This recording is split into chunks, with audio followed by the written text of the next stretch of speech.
आज हम देखेंगे multiplication of symmetric operations. Symmetry और ग्रुप थ्योरी के अंतर्गत हमने सिमेट्री एलिमेंट्स और सिमेट्री ऑपरेशन देखे हैं। आज हम देखेंगे multiplication of symmetry operations.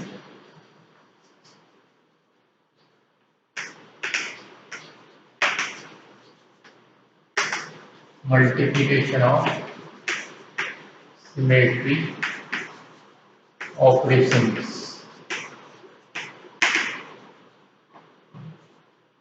Symmetry operations का मल्टीप्लिकेशन से मतलब क्या है, कैसे करते हैं। इसका मतलब ये है कि एक सिमेट्री ऑपरेशन के बाद में दूसरा सिमेट्री ऑपरेशन करना। सिमेट्री ऑपरेशन का मल्टीप्लिकेशन का मतलब है एक सिमेट्री ऑपरेशन के बाद दूसरा सिमेट्री ऑपरेशन करना। जैसे मान लीजिए एक सिमेट्री ऑपरेशन x है, दूसरा सिमेट्री ऑपरेशन y है। ये दो सिमेट्री ऑपरेशन है, इनका हमें मल्टीप्लिकेशन करना है। तो जो सिमेट्री ऑपरेशन हमें पहले करना है उसको हम जैसे x को पहले करना है, x यहाँ लिखा, और y को बाद में करना है तो y इधर इस साइड में आएगा। इस तरह से लिखने का तरीका होता है इसको। x जो ऑपरेशन पहले किया जा रहा है इस साइड में, और y जो ऑपरेशन बाद में किया जा रहा है वो इस साइड में। और मान लीजिए रिजल्ट इसका जो है वो एक दूसरा ऑपरेशन हमें प्राप्त हो रहा है, सिंगल ऑपरेशन जेड, तो ये इसका मल्टीप्लिकेशन का रिजल्ट होगा। इस तरह से हमने संख्याओं का गुणनफल कई बार करते रहते हैं हम, जैसे 8 गुणा 3 और 3 गुणा 8 एक ही बात है, एक ही चीज है दोनों, लेकिन इसमें ऐसा हमेशा नहीं होता है। जैसे कहने का तात्पर्य यह है कि y(x) हमेशा xy के बराबर हो, ये आवश्यक नहीं है। हो सकता है ये अलग अलग भी हो सकता है ये एक जैसे भी हो। जब xy yx के बराबर हो तो हम कहेंगे कि x और y, x एंड y, ये दो जो सिमेट्री ऑपरेशन से ये कम्यूट हैं। ये symmetry operations are commute, x and y।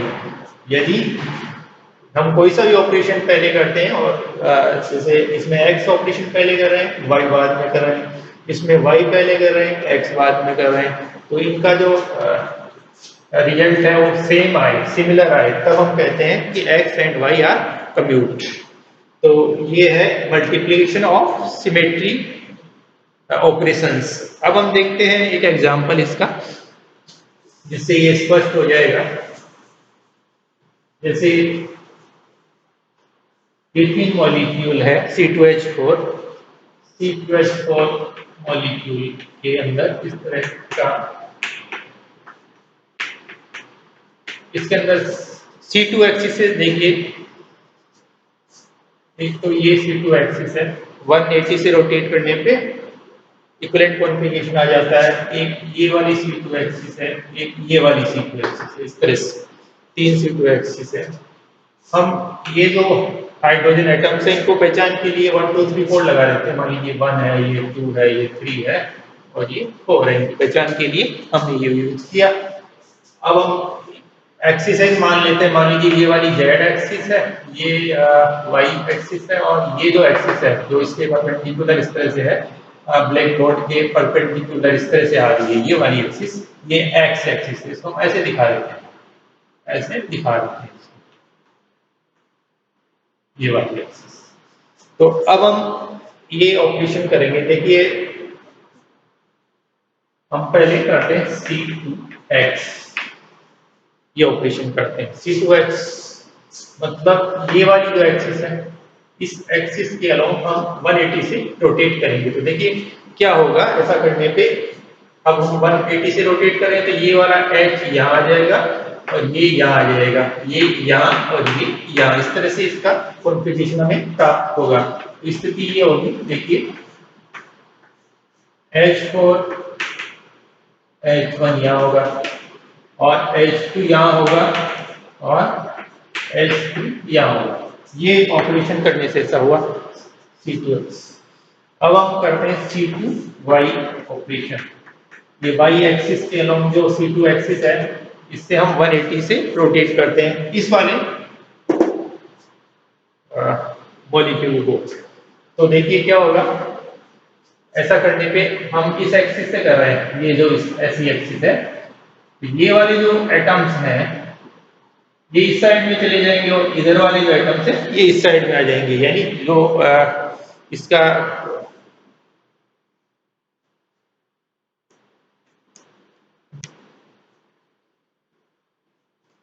देखिए ये जो एटम्स है इस साइड वाले ये इधर आ जाएंगे और इधर वाले इधर आ जाएंगे, इस तरह से होंगे।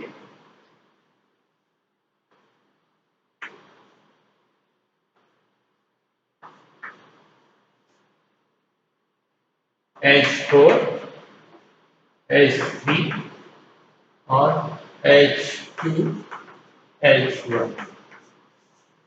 तो हमने दो ऑपरेशन किए हैं C2X और C2Y। अब क्या ये इससे C2Z ऑपरेशन करने से क्या यही आता है, देखिए C2Z का मतलब है इस एक्सिस से हम 180 से रोटेट करेंगे तो क्या होगा, ये H2 यहाँ, H1 यहाँ, H4 यहाँ और H3 यहाँ। देखिए इसमें क्या ऐसा ही हुआ है, H2 और H4 अब ऊपर ये दोनों और H1 और H3 ये, तो ये दो ऑपरेशन करने से वही रिजल्ट हमें प्राप्त हो रहा है जो इस ऑपरेशन की सिंगल करने से हमें मिल रहा है। तो इसका हम ऐसे दर्शा सकते हैं, हमने C2X पहले किया है इसलिए C2X इधर और C2Y इधर, इनका जो मल्टीप्लिकेशन है वो C2Z के बराबर है। तो ये है मल्टीप्लिकेशन ऑफ सिमेट्री ऑपरेशंस। अब इसमें अगर हम ये ऐसे भी करके देख सकते हैं C2X और C2Y, मतलब अगर हम C2Y पहले करें और C2X बाद में करें तो भी सेम रिजल्ट आएगा। तो हम ये कह सकते हैं कि C2X एंड C2Y ये दो ऑपरेशंस आर कम्यूट, ये कम्यूट। तो ये है मल्टीप्लिकेशन ऑफ सिमेट्री ऑपरेशंस। जब हम मल्टीप्लिकेशन टेबल बनाएंगे तो ये काफी यूजफुल होता है, उसमें हमें ये काम में लेना होता है। अब हम देखते हैं equivalent symmetry elements and atoms. Equivalent symmetry elements and equivalent atoms. Equivalent symmetry elements क्या है? अब जैसे एक सेट है सिमेट्री एलिमेंट्स का, एक सेट है जिसमें कुछ सिमेट्री एलिमेंट्स हमने रखे हुए हैं, और वो इक्विवेलेंट हम कब कहते हैं, जब एक सिमेट्री एलिमेंट दूसरे सिमेट्री एलिमेंट के अंदर किसी ऑपरेशन के द्वारा ट्रांसफॉर्म किया जा सकता हो। मतलब प्रत्येक एक एलिमेंट जो दूसरे जितने भी दूसरे उसके अंदर मेंबर्स हैं उस सेट के अंदर, उनके अंदर प्रत्येक के अंदर किसी ऑपरेशन के द्वारा ट्रांसफॉर्म किया जा सकता हो, वो इक्विवेलेंट सिमेट्री एलिमेंट्स कहे जाते हैं।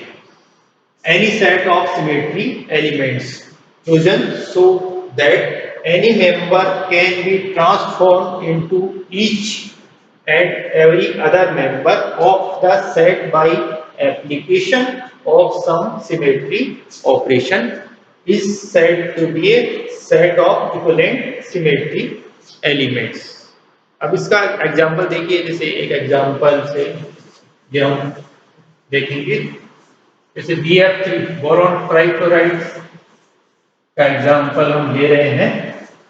ये एक प्लेनर मॉलिक्यूल है, हम जानते हैं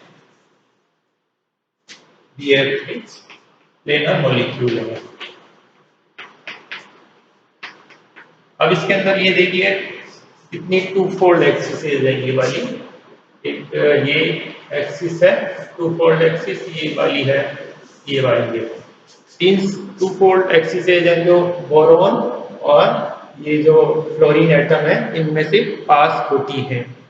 अब जो प्रत्येक एक्सिस है उसको हम दूसरी एक्सिस में ट्रांसफॉर्म कर सकते हैं बाय रोटेशन ऑफ 120 डिग्री और 240 डिग्री, यानी 120 डिग्री या 240 डिग्री से रोटेट करेंगे तो दूसरी एक्सिस के अंदर वो ट्रांसफॉर्म की जा सकती है प्रत्येक एक्सिस। इसलिए ये जो तीनों C2 है टू फोल्ड एक्सिस है, इसके अंदर two fold axis are equivalent.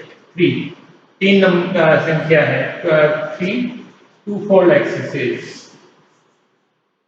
To fold axis कितनी है ये 3। नंबर इनका 3 है, 1, 2 और 3। 3 टू फोल्ड एक्सिसेज आर इक्विवेलेंट।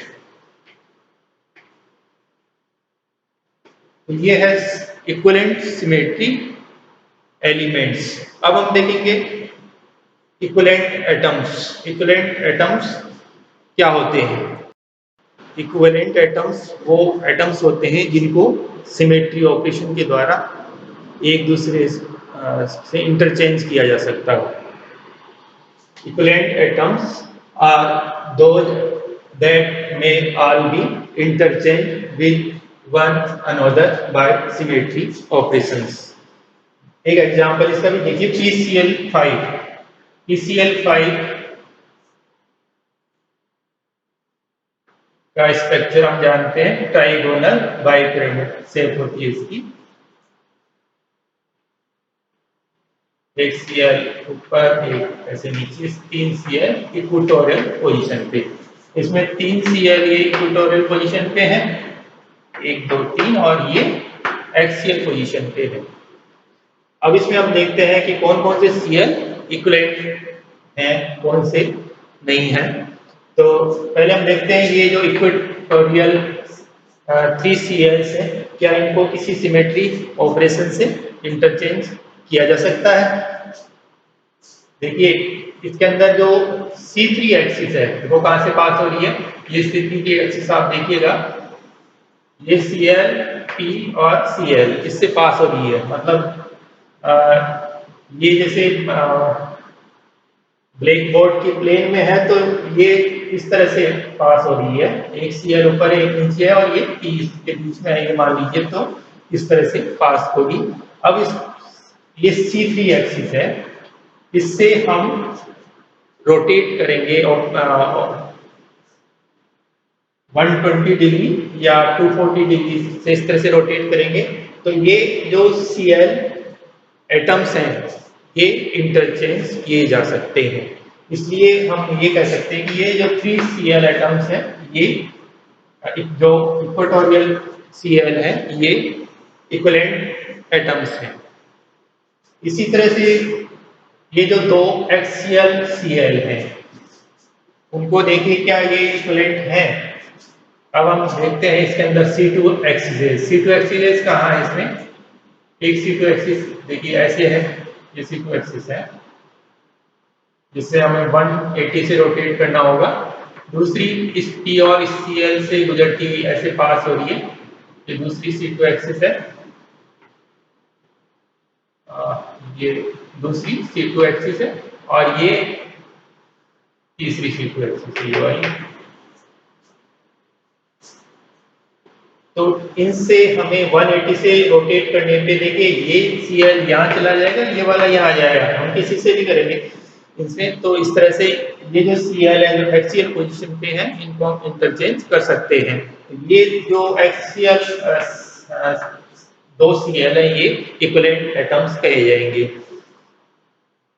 अब हम देखते हैं क्या ये जो एक्सियल और इक्वेटोरियल Cl एटम्स हैं, क्या ये भी इक्विवेलेंट है? हम किसी सिमेट्री ऑपरेशन से इनको इसमें चेंज नहीं कर सकते। हम देख सकते हैं एक्सियल को हम इक्विवेलेंट के अंदर चेंज नहीं कर सकते, इसलिए ये इक्विवेलेंट नहीं है। तो ये है इक्विवेलेंट एटम्स।